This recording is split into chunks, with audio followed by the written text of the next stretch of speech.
صباح الفل عليكم. ما تيجوا كده نصلي على النبي علشان هنتكلم النهارده في موضوع شائك جدا وفي اسئله كتير عليه، ومحدش بيعرف من الناس اللي بتتدرب جديد ان هو يجاوب على الاسئله دي الا من رحم ربي. الموضوع بتاعنا النهارده امتى اغير المدرب اللي معايا؟ يعني انا دلوقتي مثلا بتدرب مع حد سواقه، امتى اقول ان الشخص ده كويس اكمل معاه، وامتى اقول ان الشخص ده مش هينفع ان انا اكمل معاه؟ انا واحد جديد بتدرب سواقه، انا ما بكونش عندي المعلومه الكافيه ان انا احدد الراجل ده ينفع اكمل معاه ولا ما ينفعش.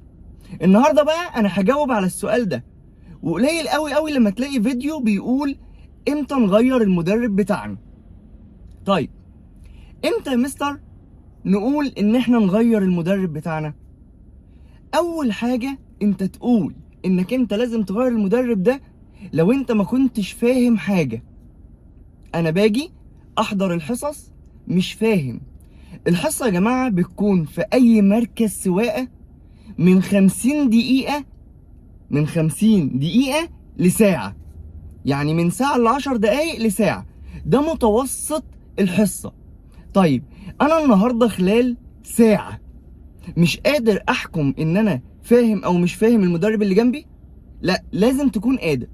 بس انت لما تيجي تقيم الموضوع ده لازم تقيمه من خلال حصتين لثلاث حصص عشان تقدر تقول ان كان ينفع ان انا اقول اني مش فاهم ولا فاهم. يعني عشان تقدر تحكم انت على نفسك انك انت تكون فاهم او مش فاهم لازم تكون من حصتين لثلاث حصص. طيب اول حاجة، المدرب ده مش بيفهمني حاجة. المدرب ده انا باجي احضر معاه حصص ومش قادر استوعب. الحصة بتكون ساعة مش قادر استوعب منه حاجة، مش قادر يفهمني. يبقى دي اول نقطة، ان انا مش قادر افهم حاجة من الشخص ده. طيب النقطة التانية، انا بقدر ان انا افهم منه كل حاجة بس مش قادر هو يضيف لي جديد. الحصة الاولى زي الحصة التانية زي الحصة التالتة زي الحصة الرابعة كله ماشي بالعربية وخلاص. لا، ما ينفعش. لازم ان انا كل حصة يكون فيها حاجة جديدة. احنا مثلا الكورس بيكون مثلا وليكن 6 حصص.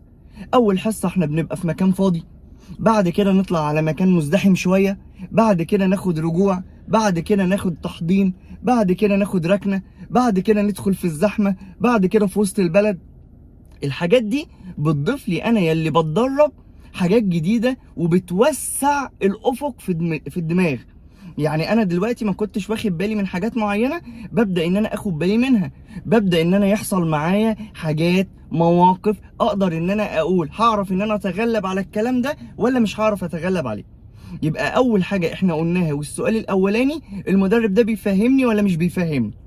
طيب المدرب ده لو هو بيفهمني، طيب المدرب ده بيضيف لي حاجة جديدة ولا مش بيضيف لي حاجة جديدة كل حصة؟ طيب نيجي بقى للحتة المهمة قوي، المدرب ده بيديني الثقة ولا مش بيديني الثقة؟ بيسحب مني خوف وتوتر ولا بيزود عليا لود؟ دي سؤال مهم. المدرب ده لو هو بيديك ثقة لازم تكمل معاه، لان السواقة عبارة عن ثقة، اسحب خوف وتوتر، هدوء. قدرت اعمل التلاتة دول قدرت ان انا اسوق. ما قدرتش ان انا اعمل دول هعرف اسوق ازاي في وسط البلد في الزحمه؟ لما حد يزمر لي، حد يكلكس لي، حد يعمل معايا اي موقف، حد يقصر يعني يخش عليا، يقطع عليا، الحاجات دي كلها هلاقي نفسي ان انا اتوترت بسرعه. يبقى لازم ان انا اكون هادي، لازم يبقى عندي ثقه، لازم يبقى عندي ان انا اسحب خوف وتوتر من عندي. طيب يبقى احنا كده قلنا 3 حاجات مهمين هم. اول حاجه ان المدرب يكون ايه؟ بيفهمك. المدرب يكون ايه؟ بيضيف لك شيء جديد. المدرب بيديك ايه؟ بيديك ثقة ويقلل الخوف اللي عندك. رابع نقطة بقى واهم نقطة، احنا دلوقتي فرضا كده انا سايق اهو، هل انا دايما في الحصص كلها مستني الاوردر من الكابتن عشان انا اعمله، ولا خلاص بعد حصتين انا بقيت فاهم الدنيا ماشية ازاي؟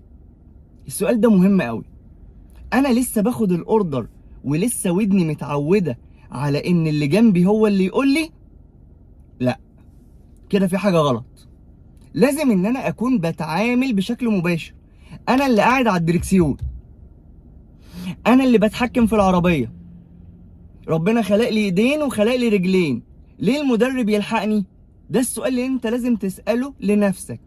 انا مستني الاوردر ليه؟ طب انا متعود ان انا مستني الاوردر من الكابتن اللي جنبي، في نقطه غامضه في النص، في حاجه مش مفهومه. طول ما انت مستني الاوردر اعرف ان في حاجه غلط.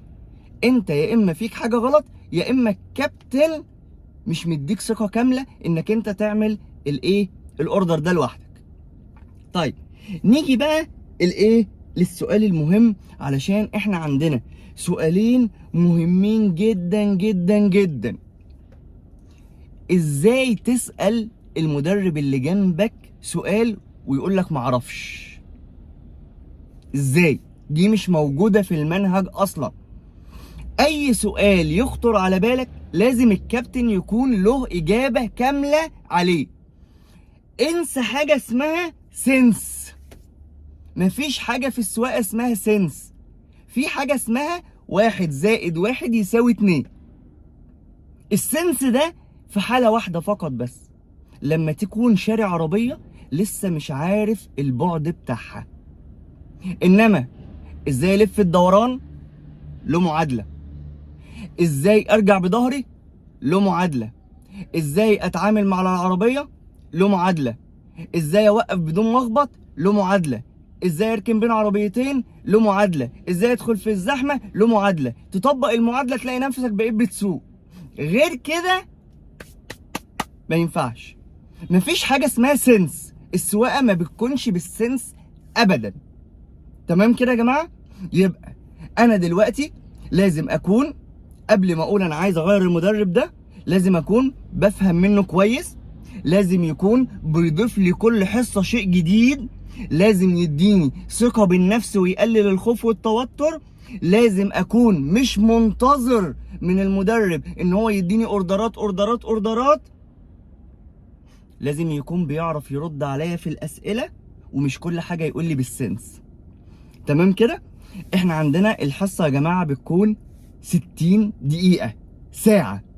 يعني قادر خلال الساعة دي انك انت تهلك العربية وتفركها وتتنيك قاعد تلف بالعربية زي ما انت عايز. هي دي السواقة اصلا. السواقة اغلبها ممارسة. ممارسة على ايه؟ ممارسة على اللي انا اتعلمته وبناء عليه ببدأ اطبقه. وكل ما انا اتعلمت وبدأت اطبق اكتر كل ما بقيت قادر على اني اسوق بشكل افضل يوم عن التاني. وهو ده اللي بيخلي الناس تسوق كويس، ان انا بقيت بسوق اكتر. دايما في مقولة دايما انا بقولها للناس كلها، اقول له خلي اول مرتب ليك بعد ما انت تتعلم سواقة يكون بنزين على العربية.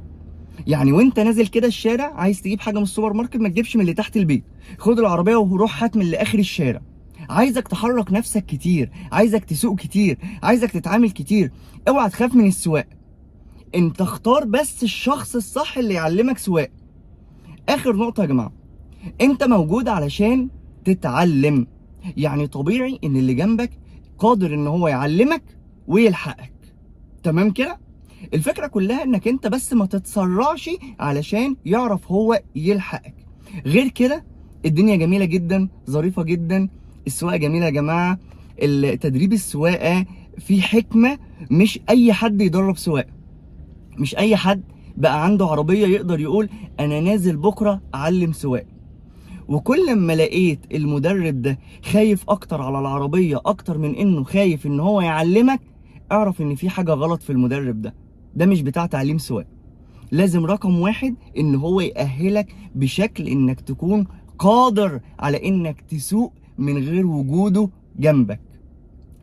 صباحكم بيضحك، صباحكم جميل، مع مؤمن الجزار بتاع تعليم سواقة. ان شاء الله نشوف بعض في فيديو جديد. سلام عليكم، باي باي.